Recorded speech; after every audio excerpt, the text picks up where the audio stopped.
I'm a feminist, but I've just come back off a tour of the Guilty Feminist around Australia and New Zealand.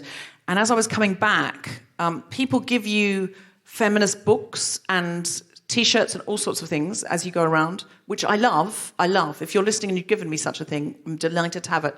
And I've definitely kept it. And you'll be able to tell that by the way this story goes, is that I ended up having to get borrow a second suitcase from somebody. And I was lugging down the stairs in this last hotel I was in, this huge suitcase, having to go back up for a little one. And as I was getting this huge suitcase down this small flight of stairs, a really muscly man started to come towards me. And I thought, oh, great. Because he's going to lift it down for me. So I made a demure face, like, oh. And he nodded at me and smiled and he went, I'll just squeeze by to let you get on. And in that second, I honestly thought, it is a whole sentence in my head, I take it back, I don't want feminism, I want chivalry. Turn the clock back, I want to go back. In a full sentence. And I did sometimes, it's true. Yeah. I want chivalry. I know it's terrible because you can't have it all. You've got to choose. And it's what men say, like, she's not a feminist when she wants the door open for her. You're right, I'm not. Open the fucking door. I feel we've earned that, though. Like, open the fucking door, it's been shit. Do you know what I mean? After thousands of years of patriarchy, I want equal pay and to have you heave my suitcase down the stairs, even though you don't know me and are never going to see me ever again. Absolutely. You owe me. Yeah. On behalf of men. Yeah. On behalf of the history of men. It's the same reason I don't really like female taxi drivers. I'm delighted to have them.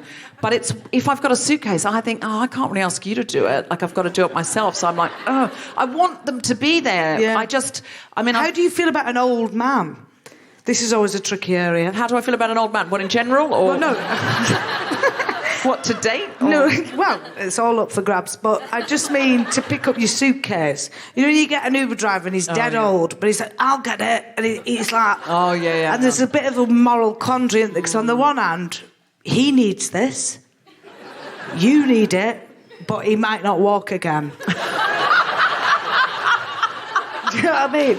I know what you mean. It's a tricky one, that, isn't it? Because you don't want to offend him. Don't want to emasculate him. Don't want to emasculate him. Don't want to offend him. And, the whole idea of emasculation is obviously ridiculous. Yeah, we're talking patriarchy, that. blah, blah, blah. But I don't know what his relationship with his physical self is. Yeah. And so it's a tricky one, because I can say, oh, no, I'll get that. It depends. But do you mean it? No. No, I do. I feel similarly. If it's a very old man, I probably wouldn't let him do it. I've done it. Have you let him do it? I've let him do it. In fact, last week. He's getting out of the car and I go, oh, God, oh, thank you. And he's like, no, mate. And he was fucked. I mean, really. And I just sat on the step and had a cigarette. I was like, oh, thank you so much, Harold. Bless you. You know. No, but it's tricky. He probably wanted to look hot. Exactly. To you. You're an attractive woman. He's probably thinking, I wanted to see me as I was when I was younger. I don't think any of that bit of him was working. I think it was beyond... Not after he listed your suitcase. All right, have you got a feminist Oh, God, all right, yeah. I'm a feminist, but I used to get a vajazzle and I do miss it. What? Yeah, they were beautiful. No. They were really good fun. What? But explain it. I sort of almost thought they were an urban myth. No, it was really good fun. So you get... anybody else? I used to go for a Brazilian. Do you remember that? Yeah. Zoomf. Yeah. And I've then got one you... now. Have you? Yeah. But I went for a Brazilian, and it was a very hardcore in and out salon in Sydney. And it was like that scene in Sex and the City where she just mugged me, she took the lot. She did a Hollywood. So I don't have anything at the moment. You've got nothing. And it makes me feel like a Barbie. I don't like it. But it was, she even did the tops of my, I said I wanted a leg wax, and she just started going all over my thighs. I don't have any hair on my thighs. I was like, no, because it'll start growing. And then you've got the vagina of Paul McCartney's chin, actually. Paul McCartney's chin? Yeah, he's got a very small, weak, boyish, naked chin. I've noticed it before, and I've thought, God, that looks just like me before my vajazzle. So go on about your... Paul McCartney, if you are listening, I admire your chin and your work. Go on. Well, this is a Bolton one, though, so I'm not sure if this... But it used to be you get it waxed, and then you could have... You get jewels put on it. Yeah, I remember the concept. And it was really fucking cool. And now the funny thing is you see people at festivals with all these jewels on their face and thinking, I had that on my vag. Like, I did that. I was ahead of the curve. You were ahead of the curve. So how long would they stay on for? Not long, because you'd get it done, you'd off to a rave or whatever, and they would, obviously get very hot. Go to a rave, but would anyone see it at the rave? No, I used to wear a lot of weird outfits to raves, but not that weird. I used to wear little glow-up hot pants and a bikini. This is to Wigan Pier in Wigan. Wow. I used to go out like that in the middle of winter. And I remember my friend once, a southern friend, met one of my northern friends. It was like it was fascinating. And she was like a southern feminist. And then she met a northern woman who'd not heard the word. Not saying they all do, but this one specifically, it's Bolton. And she went, oh, God, you must be so cold in that sort of skirt and jacket. And she just turned around and went, I go out like this in snow. And it was like, they were both such stereotypes in that moment. Wow. Yeah. But I used to wear very small things.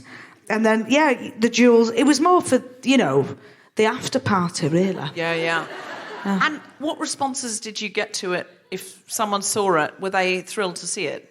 Well, I'm a feminist, but I had a really toxic, misogynistic, scally boyfriend who was fucking fit. In fact, I had loads of scally boyfriends who were really attractive, really hot, but, they liked the vajazzle and they liked the Brazilians. Yeah. I mean... Everyone got really sad then. I'm okay, that was 20 years ago. Yeah. You look so young. You look too... Do I? Yeah, to have a 20-year ago vajazzle. Yeah. 16 I was. I'm 36 now. God, is that 20 years ago? Yeah, that seems wrong. Well, listen, I say bring the vajazzle back if you want to, because it's just self-decoration. It's like anything else. It's like feminists have tattoos. People dye their hair. People do all sorts of stuff. I can't see anything intrinsically wrong with it. I think we just think there's something wrong with it because we've been trained in a certain way. But if you want to, listen... I don't think I'd want to do it now because it's just a bit messy, isn't it? I miss how it looked, but I think more I probably miss my own vagina 20 years ago. It's different, isn't it? A lot's changed. We're all sentimental. Yeah. I'm a feminist, but this is going to take us on a curve. I'm a feminist, but tonight Sophie, Willan and I backstage both thought we were dressed like novice nuns. And I, at the time, thought, well, if I was going to be in an order of obedient women married to Jesus, it'd be really fun to do it with Sophie. And then, because I've just come back on tour and I'm really tired and jet-lagged and I just feel a bit overwhelmed and I was feeling like I needed to have a bit of a meltdown, I thought, you know what, I wouldn't mind the simplicity of a convent. Just being told what to do by the Mother Superior every day, just the same time every day, doing your rosary beads and then whatever else nuns do. I don't know, some nuns probably have very complicated life teaching and doing nursing and stuff. Yeah. But I'm just meaning the ones that do, novice nuns, I think, the ones that just do the rosary beads and then the silence. You basically just want to go to rehab. We've all been there, too many wines, you need the simplicity. Yeah. Are you saying being a novice nun is just basically like being in the priory? Maybe that's why it's called the priory. Oh, my God, yeah. I hadn't thought of it. Yeah. Wow. It's a really good idea. Do you have another one? Oh, God. I'm a feminist, but I do still practice my twerk, particularly at 5 a.m. in the kitchen to Cardi B, WAP. Wow. WAP. At 5 a.m? Yeah, that's when I get going. You get up at 5 a.m? I'm not up, I'm already awake. Oh, I thought we were back in the novice nun... Oh, sorry, I've left the nuns. Oh, I see. No, but I thought if you get up at 5 a.m. to do your twerking, that's a bit like getting up at 5 a.m. to do your rosary beads. Well, yes, it's very religious. Yeah, it's a ritual. But you've actually been out all night when you do the twerking? Yeah, but I can get in at 1 and then just find myself twerking in the kitchen for several hours. It's fascinating. It surprises me. I believe you. I absolutely believe you. I have ADHD, and I feel like Alma's got ADHD. Yeah. Do you have ADHD? Is that a rude question? No, it's not a rude question. I have considered whether I do. On a serious note, I've got complex PTSD, which I think manifests very similar. So it's the same sort of behavioural patterns and inability to sit still, mind wandering. In fact, it's all the same symptoms. So, in a way, hard yeah. to know. Yeah. It's hard to know which is which. Yeah. But I feel like that coming home at 1 a.m. and still twerking in the kitchen at 5 a.m. Yeah, hyper-focus. I don't even need alcohol. I can drink tap water and just be like, right, is it going? And I get really intense. I'm like looking in the reflection of the window going, is there movement?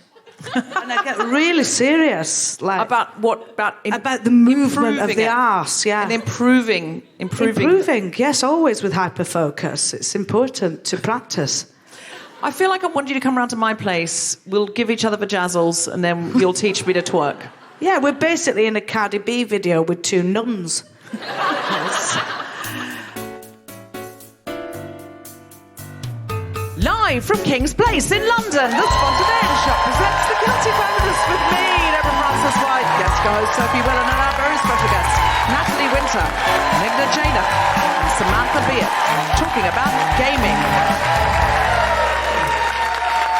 Hello, and welcome to The Guilty Feminist. It's so delightful to see you all. I've just come back from a tour of Australia and New Zealand, and thank you. It's so lovely to be here where people cheer so much less when you say hello, because I know I'm normal here. In Australia, they cheer for like half an hour because they're like, you made the trip, 24 hours, woo! And here people are like, you live in Camden. We've travelled further than you. Be grateful. Just give us a cheer if you have listened to The Guilty Feminist before. Give us a cheer if you listen all the time. Give us a cheer if you don't know what you're at. You don't know what you're at, and you've cheered very loudly there. Who was that cheered so loudly? Are you just being honest? Yes. I don't want to assume your gender. Are you, in fact, a man? You are a man, yes. Thus, whoa! I don't know what I'm at. I know no woman in the world who would cheer like, yeah, I don't know what I'm at. We would just discreet. What was that? I would do the same at the Euros. You would do the same at the Euros? What, if you were at the football? He also wouldn't know what he was at if he were at the football. I don't know how this makes it better. But I like that he's come out with a confident defence. I do the same at the football. Calling me sexist, are you? Are you? I wasn't. But I'm verging on it now. Are you assuming that we wouldn't know what the Euros were? Because we're women. Are you assuming that football is the opposite of feminism? It's some people are now letting me down by going, it is. It's not anymore. I've just been in Australia where they're just like obsessed with the Matildas. Apparently, the Matildas gets higher ratings now than men's football. Yeah, absolutely. As do the Lionesses. It's very exciting. I can't wait to see footballers' wages plummet as it becomes a female-dominated industry. It's what happens with everything else. Medicine used to be the thing. It was like, marry a doctor. Doctors are so well paid. Doctors are so well respected. Over 50% of the medics in this country now and many Western countries are women. What's happened? Nah. Who wants to be a doctor? It's poorly paid. No one respects it.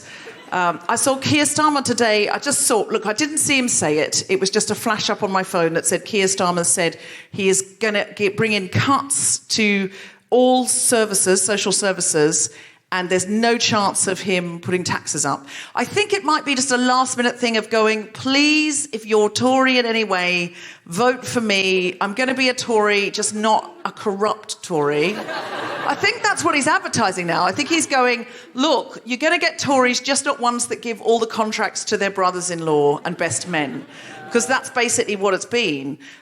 So look, it's hard to know what to hope for in this election. Didn't really know I was going to go here, but I am. It's hard to know. Look, sorry, I don't even know your name, and I've just abandoned you to talk about politics. What's your name? Of course I was coming back to you, Ben. Your call is important to us. Are you voting in the elections? Oh, I see. You're German. I didn't want to imply that you were German, but I thought you might have been. But I thought, is it rude to say, are you German? I don't want to assume gender or nationality. Just feels like... So, do you feel very smug about Brexit? Because whenever I go to Germany, they always make jokes about Brexit. Do you think it's hilarious that we've just cut ourselves off from everything for no good reason and shot ourselves in both feet? Does this make up for 2 World Wars, 1 World Cup? Sorry, was that over the line, was it? I thought that was what they always said in football. He brought football up. Is that what they say? 2 World Wars, 1 World Cup? Is it hilarious to you? Oh, you've lived here for 20 years. And then also I was trying to point out that actually I don't understand football just as much as I don't understand feminism. Yeah. You equally don't understand football and feminism. No, I understand what you were doing. No, I understand what you meant, but it's just my job as a comedian to make something funny out of that. And it's definitely not your job as a German to make something funny out of that. That's famous. That's famous, Ben. That's famous. No, listen. Obviously, if you are German and listening at home, you're hilarious. But Ben is very literal, so it seems like an opportunity. Ben, thank you so much for coming. But you don't know what the podcast is. Who has brought you? Is this your partner? Yeah. Yes. Have you brought Ben so he can learn something? Yeah. Do you listen? Sorry, I don't know your name. I don't want to identify you as Ben's wife because it's a feminist show. I am actually Ben's wife. You're Ben's wife, yes. Excellent. How's it going? That's good. No, I'm sure he is. He was just playing with me, so I was playing with him. I'm sure Ben is a feminist. Thank you so much. I've immediately forgotten your name in my panic to assure you that... What did she say her name was? She didn't say. Oh, sorry. Sorry. What's your name? Mariana. Sorry, thank God. I thought, oh my God, I've immediately forgotten her name, and now I feel the people pleaser inside of me. Yes, it's clear that I'm not a feminist. Allow me to explain the offside rule in detail. It's not an either or. It's a both. Mariana, thank you so much. I'm just playing with him because he started playing with me. He started it, Mariana, is what I'm saying. I don't want to upset anybody. He said, oh my God, you put us in the second row, she's going to talk to me. But I wouldn't have. He went, woo, like that. I didn't come for him. He came for me, and now we're embroiled in something. No, you did answer the question, Ben. You absolutely answered the question. And I'm thrilled that you did. But listen, I hope you become a big fan of the podcast. Subscribe now. You're subscribed now. Yeah, you've done that quickly. But you've not listened to it before. But Mariana, you do listen. Oh, you did listen. Oh, okay, sorry. When I said, who doesn't know what they're at? You went, woo, and I meant who doesn't listen. But Ben, it's been just so wonderful. I'm so thrilled to have found a male feminist in the second row who's already listened and is here to learn more. And it's just been so great. Now, I had a mother who was very difficult to please. And it really sometimes comes out in my work that I need to make Ben okay. And I need Mariana to love me again the way she did when she came in and said, Ben, you've got to come to this. I love her. And now Mariana's going, but he's a feminist. I wouldn't be married to him if he wasn't a feminist, which actually, by the way, isn't true. Women are married to not feminists all the time, but they have to tell themselves that they are. Not Ben. Ben is a feminist. But other women who aren't Mariana. Give us a cheer if you think you do a feminist job, if you've got a really feminist job. Give us a cheer if you think you've got the most feminist job in the room. Oh, okay. We've got some competitors. One here. What's yours? I'm researching sexual harassment in higher education. Researching sexual harassment in higher education? Yes. Wow. So does anybody over here have anything they think's better than that? I have a wedding cell that works exclusively with women with a wedding celebrant that works exclusively with women with ADHD. So you can only marry women to each other who both have ADHD. One of them has to be a woman with ADHD. Okay. That's not exclusively then, is it? That's... Oh, okay. So you at least have... Well, you could marry me then. Excellent. Okay, because I... Not legally in this country. Where can you legally marry me?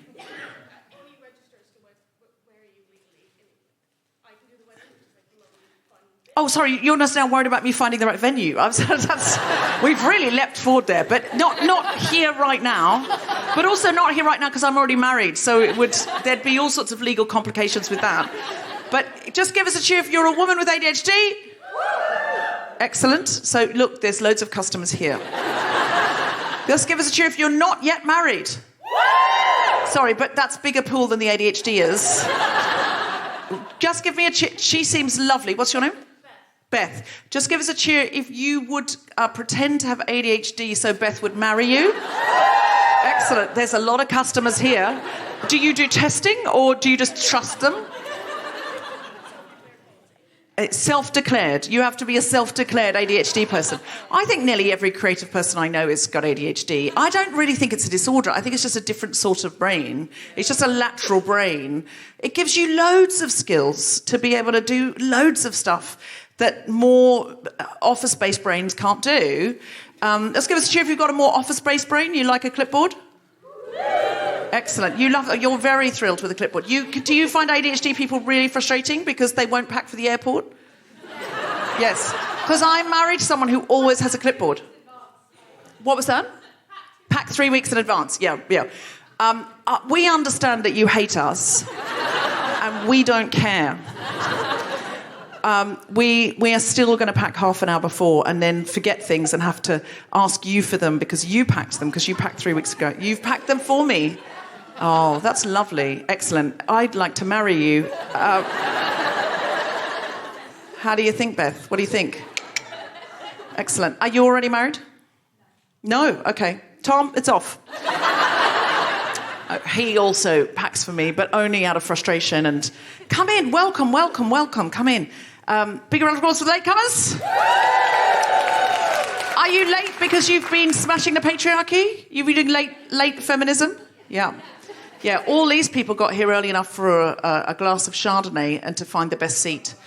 So in many ways, you are the best feminists because you've been out there smashing the patriarchy to the very last minute. That's how I see these people. You see them 3 weeks packing for the airport as late people who are bad for feminism because they're not planning, they're not plotting, they're not strategizing, they've got no list, they're going to smash the patriarchy in any order, they're going to be very reactive, they're not going to smash the patriarchy in the order... What was that? How will they know when they've done it? What a great question. How will you know when you've smashed the patriarchy? It's all over. You've got to have a definite list. Tick it off and then you know. Patriarchy smashed. Boom. Great question. Well, that great question leads me to the next part of the podcast, which is starting it. Would you like to meet my incredible co-pilot for this evening? Well, can I tell you, I am such a fan of hers. She just smashed the patriarchy out of stand-up for many years, and then she got commissioned to make an incredible television show that honestly I think is one of the greatest sitcoms or comedy dramas made in this country ever. It's absolutely brilliant. It's called Alma's Not Normal. Put your hands together and make incredible woohooing noises for the wonderful Sophie Willan!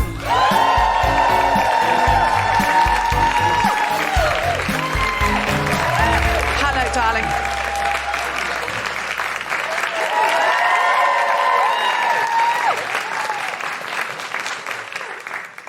Sophie, I'm so thrilled and delighted you could come and co-host this evening. I'm glad I'm here because I'm not going to lie, I've just been for a wee.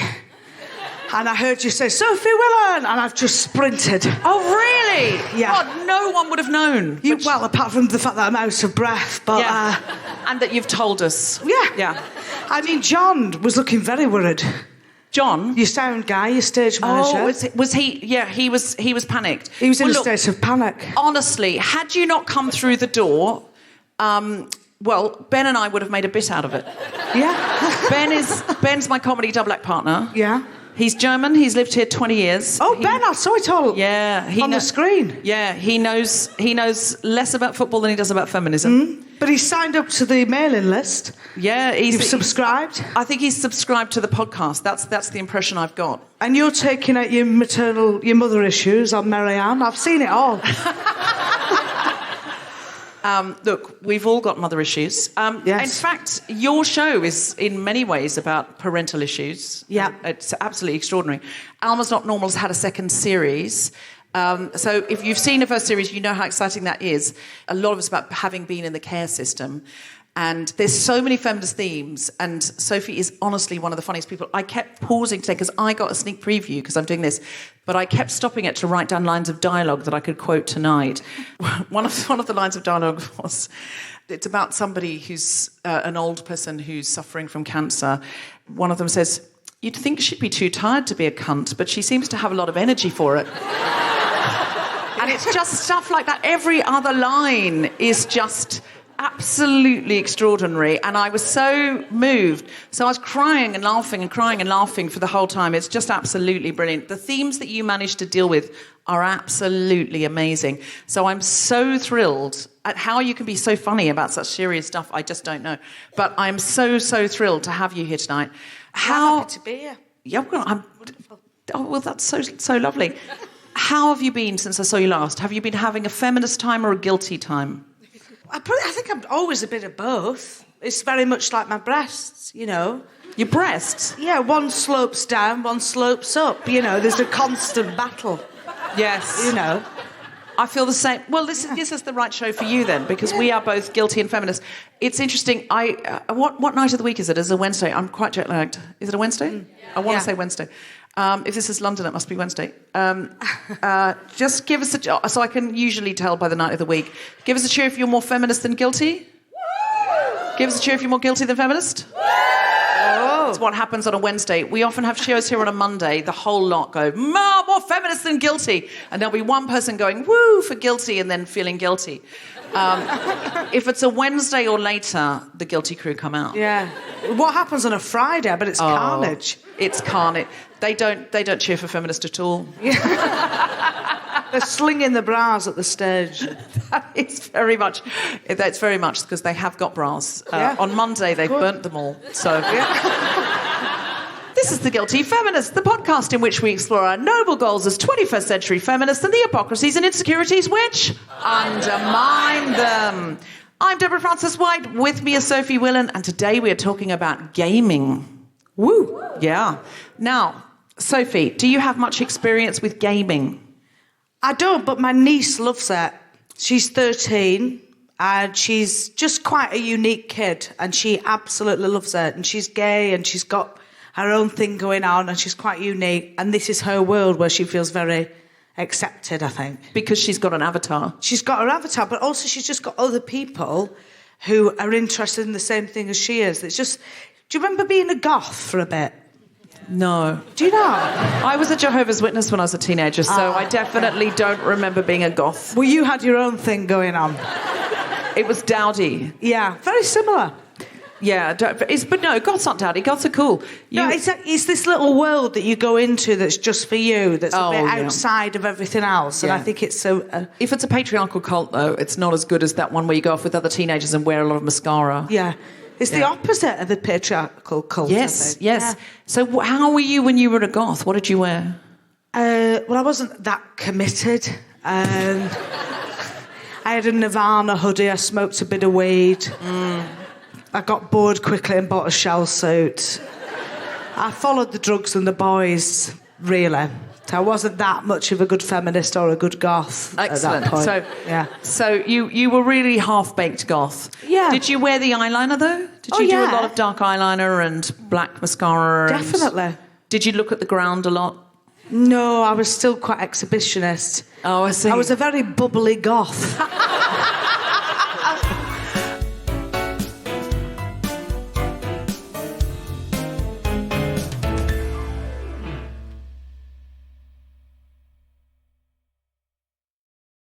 Hello, Guilty Feminists. This is Deborah, just popping in with a few quick announcements. We are coming to the Edinburgh Fringe. We're doing 3 shows at the Gilded Balloon in the museum on the 12th, the 13th and the 14th of August at 7:40pm. And we have an incredible lineup for you. On the 12th of August, Catherine Bohart and I will be talking to Helen Bauer, and there will be poetry from Vanessa Kasule, a favourite of mine. On the 13th of August, Kate Checker and I will be talking to Emma Siddy, and there will be music from Isabel Rogers. And finally, on the 14th, it will be me and Chloe Petts talking to Lara Racote with music from Katie Norris. As you can see, every show will be different, so why not come to all 3? You can book now by going to guiltyfeminist.com and clicking on live shows. And speaking of shows, which are different every night, we're also producing the amazing storytelling show 16 Postcodes, which is at the Pleasance Courtyard every day at 3:30pm. Jessica Regan has lived in 16 different postcodes since moving to London from Ireland 20 years ago. And every day, audience members will help her to choose which stories she tells. You'll laugh, you'll cry, you'll rent, because you won't be able to afford to buy. If you've lived in any number of flats or postcodes, or you sometimes feel a bit adrift, this show is for you. To book tickets, go to edfringe.com and search for 16 Postcodes. And we'll be back in London on the 8th of September at King's Place as part of the London Podcast Festival. And our old friend Jessica Foster-Q and I will be talking to the very wonderful, very glamorous Dawn O'Porter about her new novel, Honeybee. Once again, for tickets, go to guiltyfeminist.com and click on live shows. If you want an ad-free version of this show, you can get it by going to patreon.com/guiltyfeminist and supporting us from as little as £2.50 a month. You can also do the same with Acast Plus or Apple Podcasts. And if you felt like leaving us a 5-star review, we would love you forever. It helps other people find the podcast, and that is a good thing. And now, back to the Guilty Feminist. I just want to talk. It's so interesting you saying about your niece finding identity through gaming because you can have an avatar. You don't necessarily, as a teenager, need to leave the house, especially if you said she's gay, might feel... Well, bi, actually, so I'm just thinking she'll listen to this and have a go at me. She's bi. She's had more girlfriends maybe than she has boyfriends, but she's just different, I suppose, to a lot of how the kids are identifying at her school. So it's not that you don't want to be out in the real world as well, but it can be a really satisfying place. I did stand-up comedy in the pandemic, when we were allowed out just with 3 people in a room, and I went and did a VR stand-up comedy set. And it was so interesting, Sophie, because it was like they put this big headset on you, and it was like I was backstage, except I wasn't. I was just standing alone in an empty office with just one other person supervising. But honestly, it was like... Has anyone done VR? Yeah. Yeah, it's amazing. It was like standing in the wings, and then you walk out, except you're not really walking, you're sort of just doing that. And then you turned onto the stage, and they'd said to me backstage, they said, well, you can have one of 2 avatars that we've made for you. You can either just have a woman that looks a bit like you with brown hair in jeans and a T-shirt, or we've got this Jessica Rabbit one with this sexy dress. And I was like, well, obviously everyone would pick the Jessica Rabbit one, be a bit exciting, be something other than yourself. And on I went out, I thought, oh, well, everyone in the audience, they're all going to be dressed like sexy avatars or something. I came out, I was fascinated. I was playing to an audience of talking donuts and wine bottles, and there was like a rabbit in a ruff, and everyone had just opted out of quote unquote attractiveness, and I went, oh, this is really, really interesting. Yeah. And talking to people in the audience, because I was doing crowd work, it was so fascinating because I had to talk to everyone, and you think, oh, well, I'm a feminist, I take everyone on their merits. Of course, we know we have got unconscious bias, but what was fascinating about it is that I thought, God, I make a lot of assumptions about people, because what assumptions can you make about a rabbit in a ruff? None. I didn't know, and these people were from all over the world. So I talked to the rabbit in the ruff, and I think it was a man in California who was in his 50s.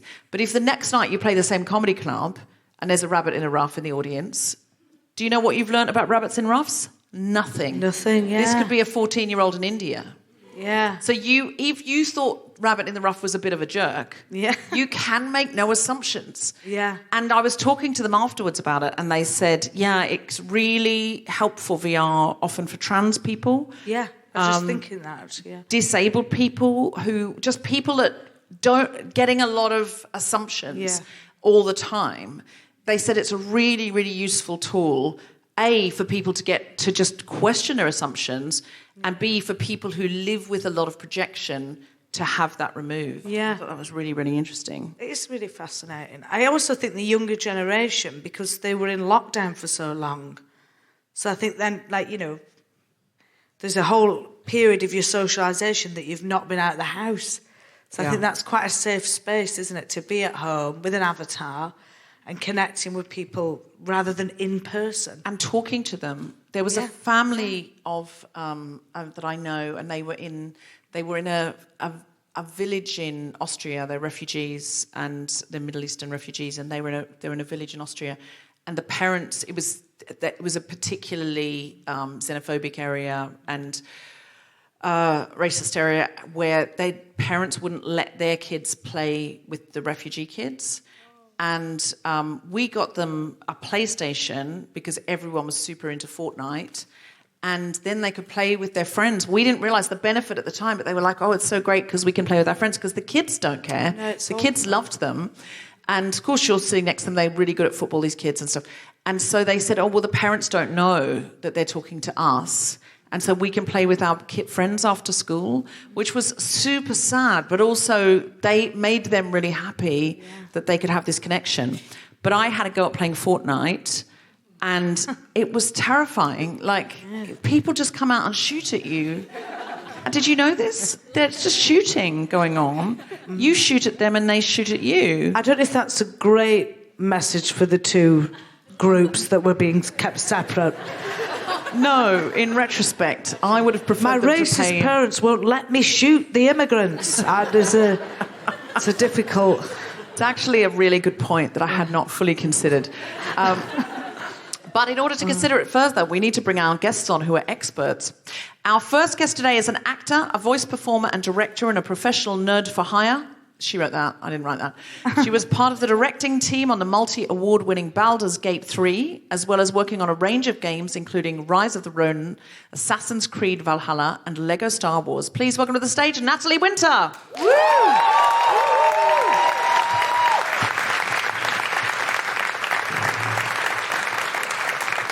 Hello, Natalie. Thank you so much for joining us. She is joined by an award-winning narrative designer and writer focused on rethinking games, protagonism, and exploring design pleasures and fantasies counter to capitalism, colonialism. She is currently working on All Rise, an inappropriately joyous game about climate crisis and corporate criminals. Please welcome to the stage Meghna Jayanth.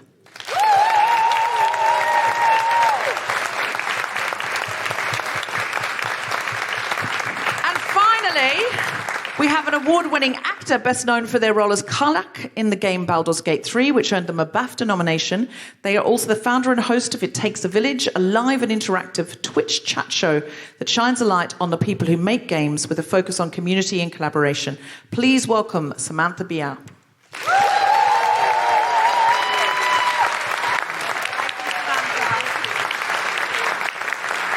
All right.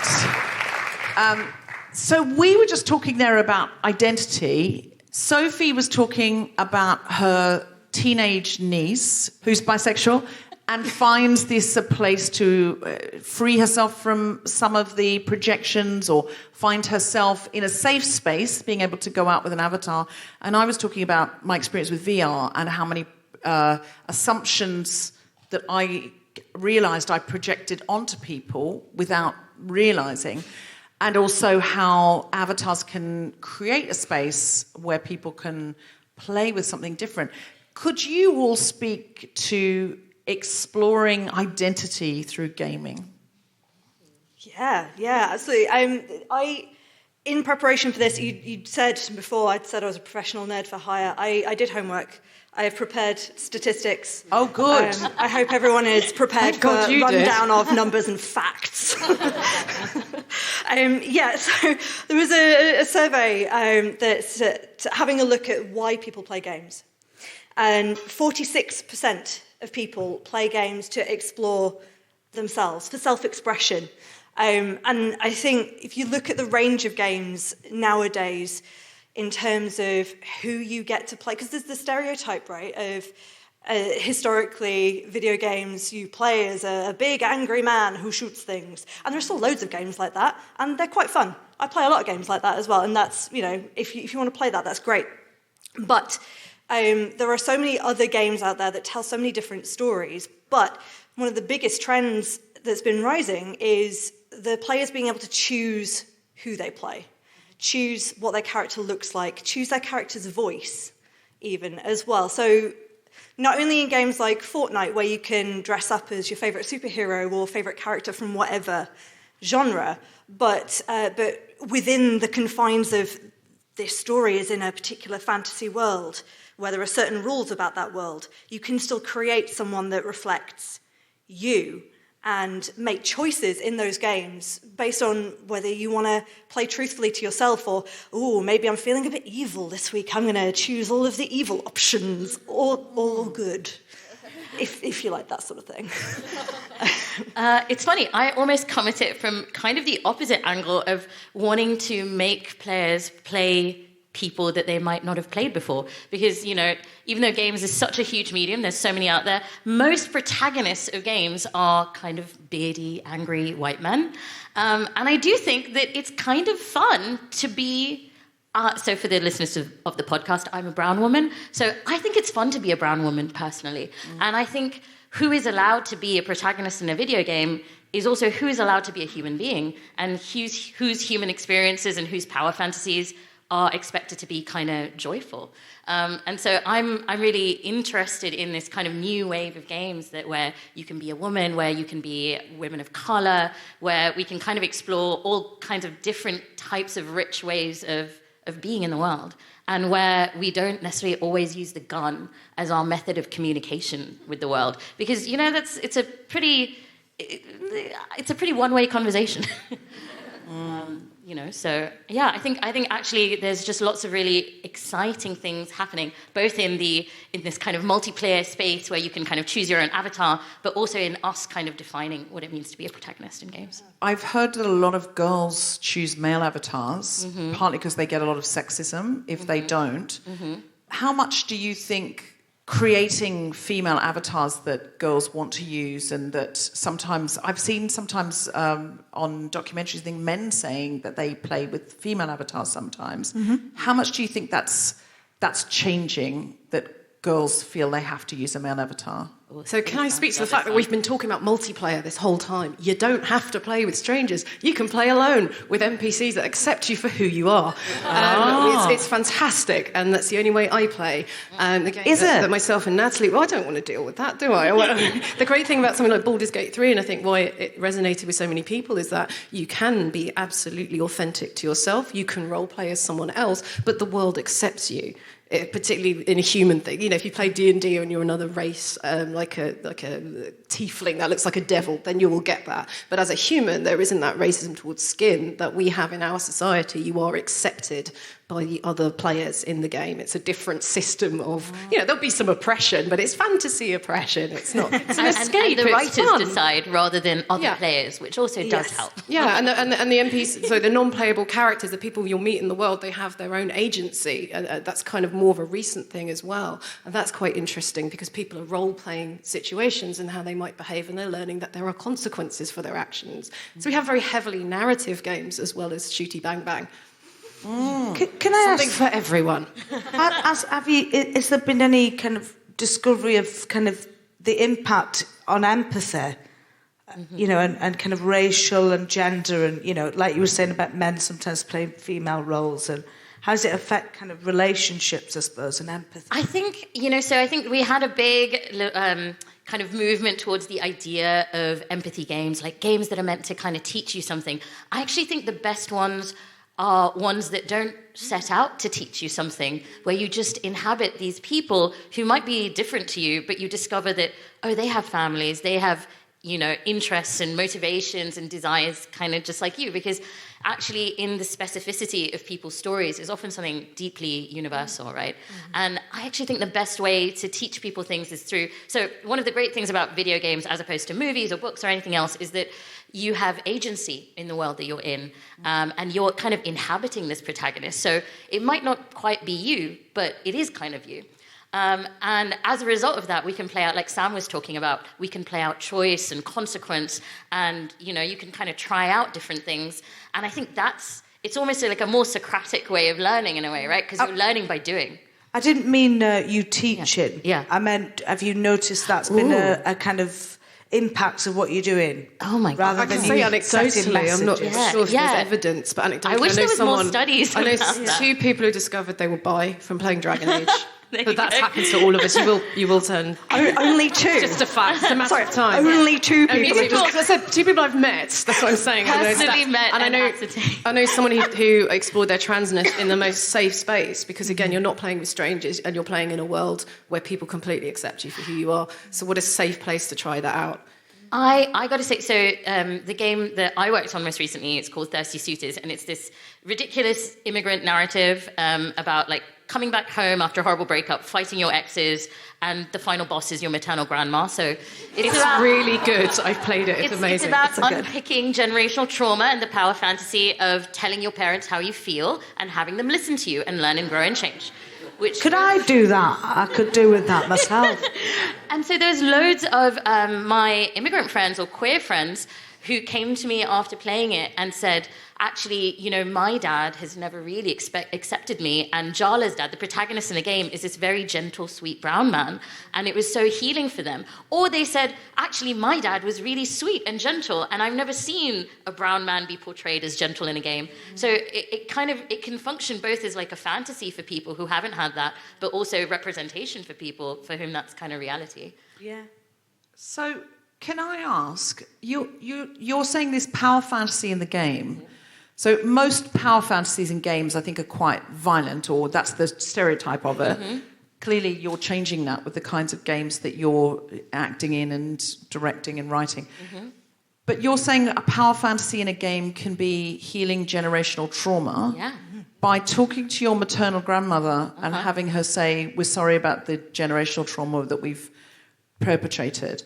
Mm-hmm. So, or by having a gigantic turn-based battle with her and then shouting that you hate her in the middle of it. But hold on. Do I get to say into the microphone, tell me you're sorry? No, but you do get... So you're playing Jala, the protagonist, and you do get to choose what Jala says and how she says it. Are there options? Yeah, so there's options and choices. I can't just say anything. It's not a therapy session. I mean, you could. You can say that, but that she just won't respond to you. But yeah, no, so it's. I think that's the fun part of the role-playing aspect of a lot of video games. So like Baldur's Gate and Thirsty Suitors as well, are about the pleasure of playing a role. So, a bit like an actor on a stage. So it's not quite you, but you can also kind of explore sides of you that you might not have, because not everyone maybe dreams about shouting, I hate you as their grandma, I guess. Some people have nice grandmothers. Some grandmas need to hear that, though. They really do. I have 2 evil grandmas, so, I mean, I... And you wrote Have this? they played it yet? One of them's dead, but the other one... Can I just get this? You have 2 evil grandmothers and you wrote this? Yeah. There we go. So it was therapy for me. Yeah, great. Wow. So you created this evil grandmother character, and then... But does She's just misunderstood. She's a complex female character. She's not evil. But she apologises in the game. If you get, I guess, to the level where your grandmother will apologise. I imagine that'd be quite a high level. It's the final. She's boss like the major it's boss. It's the final thing. Is your grandmother apologises for intergenerational trauma? Can I just say, very oddly, I've also got a grandmother who was difficult with intergenerational trauma, and I wrote a comedy about it. There you go. Because it's like, in a way, it's our therapy and then it's therapy for others, but it's a form of catharsis to unpick generational trauma, which I think women are often interested in going, where did this start? And it's the maternal thing, isn't it? Well, for Jala, it's why do I have such a fractious relationship with my mother? Yeah. And then it's kind of understanding, right, it's because of grandma. That's Alma in a nutshell. Oh, mother. Oh, grandmother. That's it. And then you look in the mirror and you're like, oh, me too. Me, fuck. Can you be the one to break the cycle? So there can be a video game about breaking the cycle of intergenerational trauma. Yeah. That is so fascinating. What other power fantasies are there? What other fantasy worlds can you build? Or what do you got? What do you want? Because the game is made. What have you built? What? I mean, Well, our game's a dating sim. It's just a really expensive and well-known one, but it's... do you want to fuck a bear? Yeah, but also if you do, you really have to work for that option. We You did all, though. really have to say, I definitely wanted to do that. Is Yeah. this He's a based on druid, the it's fine, recent- it's fine. Oh, sorry. He's a druid. Context required for this Baldur's Gate 3 if you don't know it. Sorry. It got a lot of promise not to sales say that, after the marketing. Excellent The marketing team knew guys. what they were doing, and they showed a scene where you can have sleep with a man played by the lovely Dave Jones, who you know. Yeah, Dave Jones was the bear. I'm just Yeah, letting you Dave know Jones that. is the Of bear. course he was. Is this based on the question that's been going around on the internet? Would you rather be No, that's absolutely not. with a man Because or a bear? if the bear in the woods was Dave Jones, everyone would be fine. Yeah. So this is a nice bear that you can have sexual He's a intercourse with. lovely, lovely he's- bear. He just Be a turns man. into a bear because he's excited, but you can say, no, I don't want that, please. Yes. And you can also Oh, say, no, I choice. don't actually want to continue this, and it's fine. So It's what? very there's- good for that. There's a video game in which you can say yes, please, to having sex with a bear. A man pretending Yes. to be a But bear. what Yes. was it like then? Because your avatar. One very I'm specific so part, sorry. by the way. I promise not to bring this up in the green room, and I'm so The legacy of marketing. So your avatar is what, like I'm having sorry. sex with a bear? No. No, there are options in the game. Pretty much everyone's romanceable. Listen, you've right? said it now, Hundreds. you've got to dig in. No, Come on. I'll dig in. There was a marketing thing just because it was ridiculous and they were showing the scope of the game. Right. So they it's not also- normal. It's just It's unusual and it's something you unusual. definitely Yeah, yeah, yeah. consented to. to get that scene. Within the scope of Baldur's Gate 3, there are a lot of different companions who you can have a romantic relationship with, and each of those romances has a different vibe to it. Yeah. Some of them are purely sexual, hello Lae'zel, and some of them are very wholesome, hello Karlach. Yeah, so they juxtapose that with the scene that you have a date with my character, and my character's on fire, so she can't touch you, and so she has to have a romantic relationship with you. So it's new for her as well. So they were trying to show the scope of the relationships, and Right, but of course I everyone's like, it's see. the bear sex game. But what it did is that I feel it got rid of a lot of bigoted types that didn't want to play it, and I think there's a lot of people who would not normally play video games, and they've picked up one of the hardest to play for the narrative. Can I ask a question? Just of the audience, actually, if that's all right.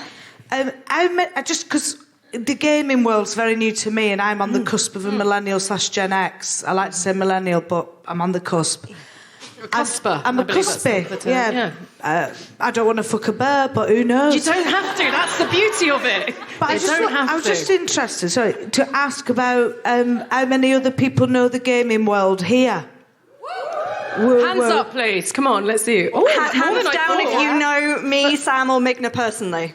Yeah, hands down if you actually know us. There we go. Two people. Two people at the back For looking people sheepish. listening at home, can you cheer when you put your hand up? Sorry, go on. Yeah, so how many people know the gaming world? So, for those who don't know the gaming world, who are a bit like me going, I don't know if I want to fuck about what's happening, I just wondered, because it's fascinating and it's fucking cool and feminist and brilliant and really exciting. Just wondered, in a nutshell, could we kind of just sum up exactly what it is and what this game is and what happens? Just in a nutshell, sorry, just because I'm, Absolutely, yeah. So No, very good question. Baldur's Gate 3 is based in the world of Dungeons and Dragons, and it's set around the city of Baldur's Gate. You play a character who has been kidnapped at the very start by creatures called Mind Flayers, who are humanoids with octopus faces, and they use psychic powers. And they've implanted a little worm in your brain. And I'm so sorry. The whole game is you sort of trying to get rid of this, but in the process, you discover wider conspiracies of people trying to take over the city. And so there's lots of people you can help along the way. There's a whole communities of refugees because war has also come. So it's this massive, sweeping fantasy story.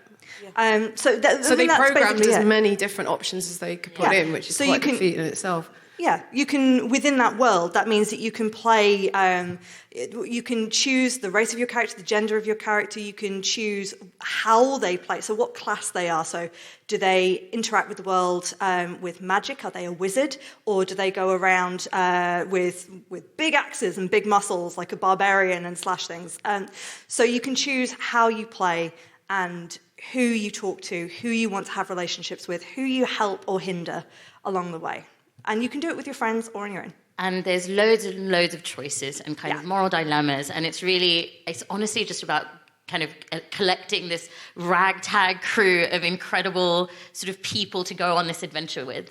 I like highly recommend it. It's great. It's also it's Game of the Year. It's It may have won some awards. Widely lauded and BAFTAs. They got bloody BAFTAs, these lot. Just quite a few of them. Quite a few. An unconscionable number of them. Yeah.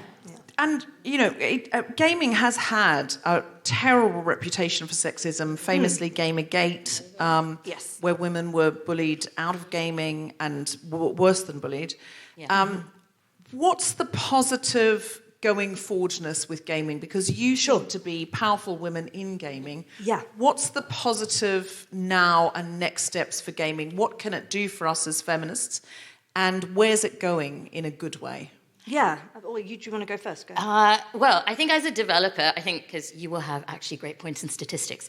I think for me, one of the really interesting legacies of Gamergate is that a huge amount of political education has happened in video games. And so my colleagues understand the alt-right and the threat it poses. They understand what Nazis are like. They understand misogyny. And there's actually like an enormous amount of, I think, solidarity within the games industry. I do also think there's an enormous amount of solidarity between women and marginalized folks in the industry. So we all, it kind of makes sense in a way, right? When you have the mob howling at your door, you do batten down the hatches and you have your friends and colleagues, and we all help each other. And I think there's a real awareness that things kind of must change, and that Gamergate is not something that we can kind of go back to or stay silent about. So from that side internally, I think lots is changing. I think we still have a long way to go to convince people with money that having a female protagonist is bankable, and that, women play games, even though women do, especially if you count mobile games, we make up 50% of the audience. 52. 52. There we go. Stats corner. And that we just need to stop focusing on this incredibly narrow demographic of like 15-year-old to 35-year-old men and white men, which is not the audience for games. It's not the players of games. It's not human beings, really. So, yeah. The average gamer the average gamer. is a 35-year-old woman. Oh, really? Mm-hmm. Yeah. Is that right? Yeah. An average gamer is a 35-year-old woman? Yeah. Really? Yeah. Are you 35? Sorry. 36. What now, the fuck? I thought you were 22. Sorry, because I drink a lot of water and I don't have children. Gaming works. That's because we're indoors all day in the dark. All day. I'm a feminist. This is a 22-year-old avatar. Yeah. I'm a feminist, but I'm going to take up gaming so I look 22. Sorry, go on. In terms of the other stuff that you mentioned, Meghna, you mentioned people building communities. I wanted to give a shout out to a couple of fantastic organisations like Save Point, who build communities for women to go in the games industry, to go and hang out and share stories and sometimes just enjoy a lovely lunch. They're brilliant. They've built a wonderful community. And Limit Break as well is a fantastic scheme for mentoring people. It used to just be women and marginalised genders. Now they've opened it up as well to anyone who feels like they might be marginalised to gain mentorship. So I'm a mentor with them, and they're doing some wonderful things as well to try and uplift the community as a whole. So there's a lot of rallying to try and look after each other in the games industry, which I think is really important to take away. Stats corner. There was a survey on the 150 top games of all time on IMDb, and to be fair, this list goes back to 1990, up to a couple of years ago. So from that, only 6% of protagonists were exclusively female. If you look at IMDb, the top 150 games of all time. But because that's historical, I was like, okay, well, that's going to be skewed to older games that people have deemed were fantastic. So let's have a look at some newer games as well. Recently, in the last couple of weeks, there were some big showcases for new games coming up. And because I had time, I sat and watched the trailers for you to give you some demographic stats on the makeup of those trailers. And actually, the featured characters in those trailers, 32% were female, wow. 26% were male, and 40% were ambiguous, or they showed multiple protagonists, or they advertised that you could choose. the men of the internet were very cross about it, weren't they? They were really, don't really like cross. that. It's all going very well for us. Just upset the men of the internet. That's how you know you're doing all right. Yeah. And can I ask about if people want to get into writing for games? Meghna, you write games. Can you tell us any advice for young women or other people who might be marginalised who want to get into writing? I think make your own games is the one, you know.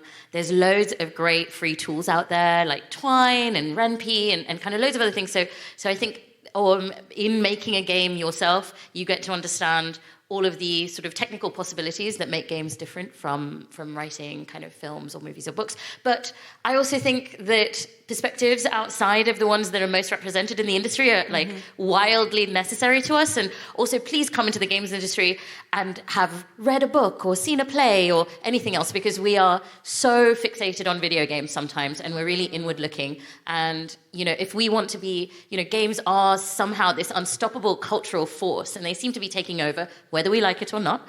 And it's worth more than the film and TV industries combined. As we love to say, but that means more than film and television. Yes. Bigger. It may be more underreported in mainstream media. It's kind of extraordinary. And the narratives that you do, I mean, I only know this from watching via my niece, but they're more complex sometimes. They've actually been inspiring a lot of Disney and a lot of animation. If you look at a lot of TV shows made lately, The Last of Us, Fallout, they're all based on video games. You know, so if we're kind of making games about the human experience, then the industry should have people that represent the human experience in them making games for us. So, you know, I really hope to see the industry becoming more diverse. I've got to say, when I started in the industry about 10 years ago, and I knew pretty much every brown person in the industry, forget brown women, and now I don't. A turning point for me was I was at GDC, which is this big games conference in San Francisco, and I think it was about 6 years into my career. For the first time, there was a queue at the ladies' loo, and I was like, girls, we've made it. That's wonderful. Because I went to a skeptics event with my husband, and honestly, it was the loos were just like you could just walk in and take your pick. And it was the men queuing around the corner, and I thought, I need to come to more events like this. And also, tech as well, text like that. You get to do a photo shoot in the bathroom and everything. It's Absolutely. Also, I've never felt hotter because men were just like, they were just like a woman. It was like they'd never seen a woman. Yeah, we are a bit. There's a feeling of being magical. So you know, it's just great. All women should feel magical. I think so. I recommend go to Comic-Con. And if people want to get into acting in games, is it a different thing from acting in TV shows and No, I'd films? say you need to be an actor. I mean, it requires so many different skills. Like, so for something like Baldur's Gate 3, you've got voice and movement at the same time. It's a mocap suit. There's no training. You just go in. It felt more like theatre, but it's also being filmed, and it's being filmed line by line. So you need to have that discipline. And then you've got the linear, non-linear storytelling, you know, trees of dialogue. And what was wonderful is we had directors like Nat and movement directors too would all work together as a team with our engineers just to make sure they were our eyes and ears in the world, because we just didn't have that. It's a very black box. So I'd say you need a background in just some sort of performance. And then I think industry-wise, personally, I was just going to events meeting devs because there's no gatekeepers, which is good and bad because there's no one to remember you from game to game, but there's also no one to keep you out. It hasn't got the nepotism of film and TV yet. It'll come, but it's not here yet. And it's, you know, a composer might recommend me for something. I might be able to get a community manager a job just because of someone else I've... You know, it's in terms of the actual human workers, not the money guys that are slashing the jobs everywhere. It's a very caring community. And do you think if you are a gamer, you're someone who plays the games, you're more likely to get work in that industry because you're going to understand it? No, actually, I think it's more like you understand what's going on, you know, because you've said the same line 8 different ways. And I know that frustrates some actors, and they'll get burnt and I don't want to do that anymore because it doesn't make sense. But yeah, if it's a hobby of yours, like gaming is something you do, then it's really rewarding because you totally understand how it's going to work in the world. It also gives you shortcuts as well when a director says, okay, so this game has got a little bit of a Bioshock vibe. Yeah. Right, then you know what that means, and you know, okay, we're talking horror game, we're talking like in that sort of first person. Or if someone said it's a bit gaining Fable, ability. then you know it's quite camp and it's a bit Monty Yeah, Python, exactly. and you know exactly where to go with that. You gamed for years before you got into acting gaming. So I was an actor. I've always played games just very casually. I had to sort of steal them off people's brothers because they were the gatekeepers of the games. But I always played.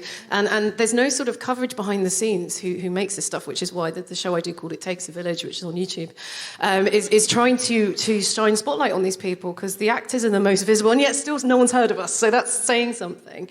I think a few people have heard of you now. I don't know.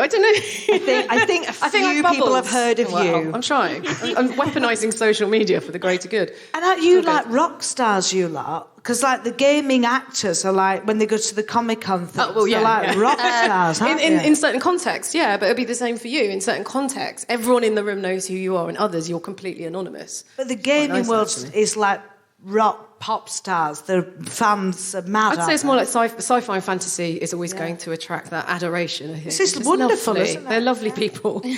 I should also say about getting into the games industry as well. This is a dark time to be entering the games industry. And I think that there's a warning to be had around it as well. It's extremely precarious. There's just enormous numbers of layoffs at the moment. Half of our colleagues, mostly because the money people at the top are trying to extract enormous amounts of profit from it.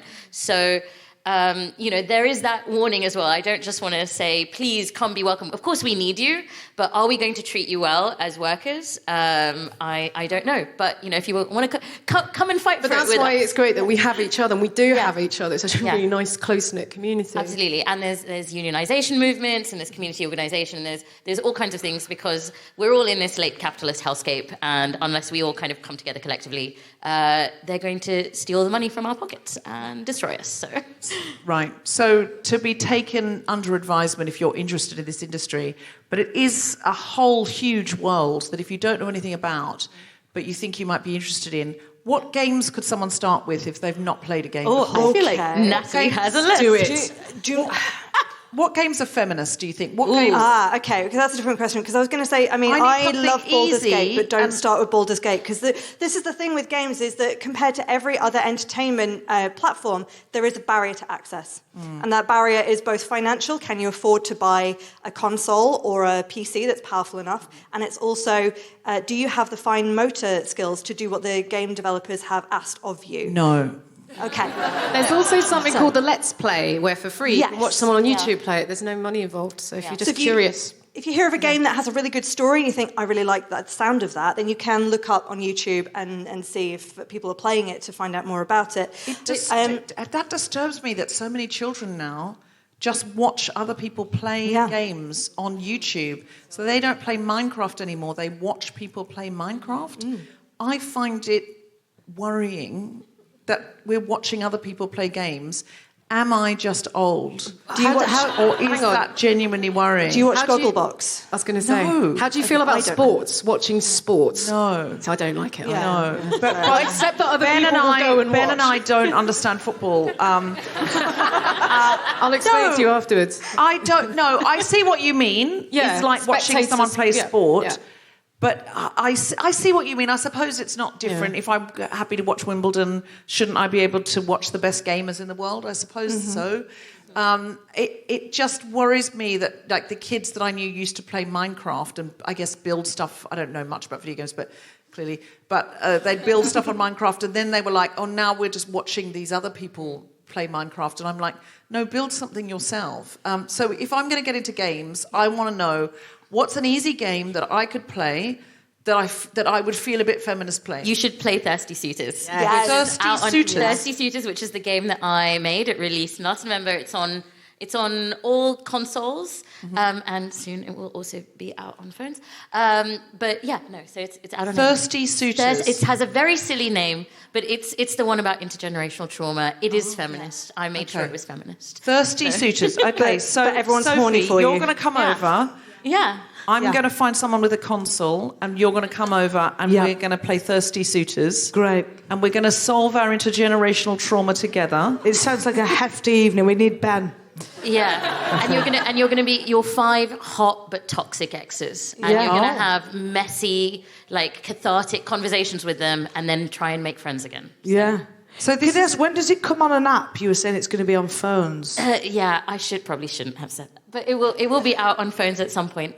So I could be like dealing with all of my trauma with my ex just on the buzz. Yeah. Oh, yeah. Yeah. Put it on loudspeaker as well, so everyone can join in. Okay. Yeah. That's the key. But also, there's a wonderful game called Venba, which is also it's also a South Asian game about cooking, but it's really you play kind of a middle-aged Indian immigrant to Canada, and what you're doing is essentially like kind of trying to piece together recipes and cook meals for your family who are also like growing up in this foreign country, and and it's about kind of identity and growing up, and her kid kind of becomes more Canadian, and what does she choose to do, and it's lovely. You will cry.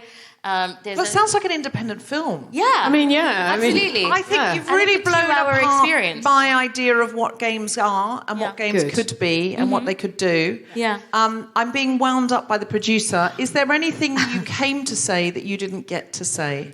I think just in terms of games that you can play super easily, and ones that I think for you particularly, Debs, might be of interest, on your phone, there's an app, you can play a game called Bury Me, My Love. Oh, that's beautiful. Bury Me, My Love. Bury Me, My Love. Now, it's not a happy game. Yeah. But you...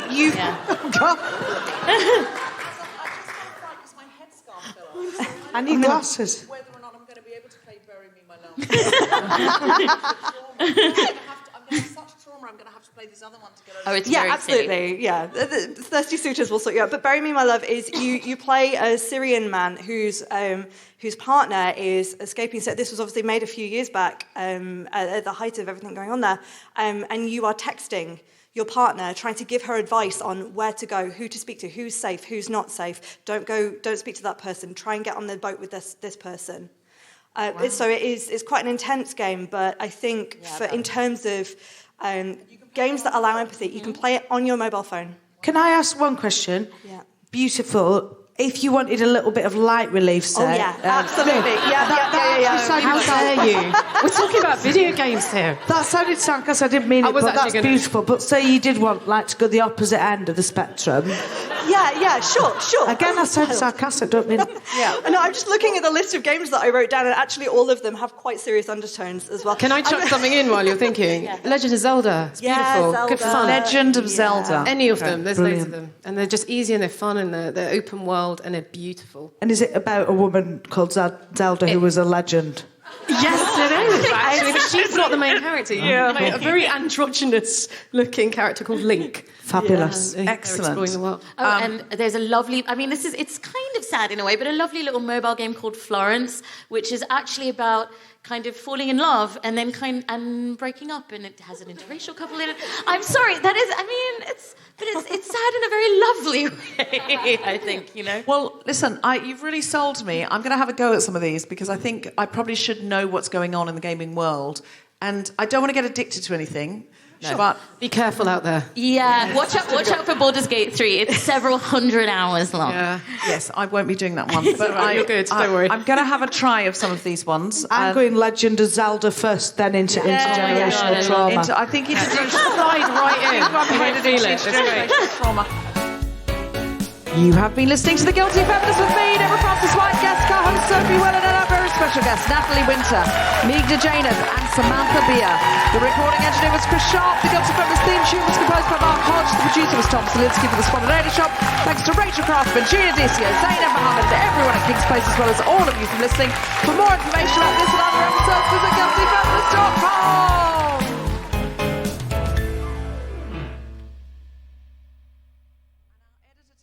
That it's better for him if you fade the applause rather than bringing it to a dead stop. Right. So if you're interested in making What's he called? Tom. Tom, it's better for you, is it? Yeah. I bring it down to a slow climax. He's also my husband, but that's shit.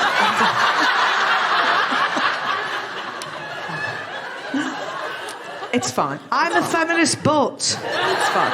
Tom, I'm single. Well, I'm now marrying someone in the audience, and someone with either. Do you have ADHD? The Guilty Feminist is provided exclusively from Acast. Find it wherever you get your podcasts.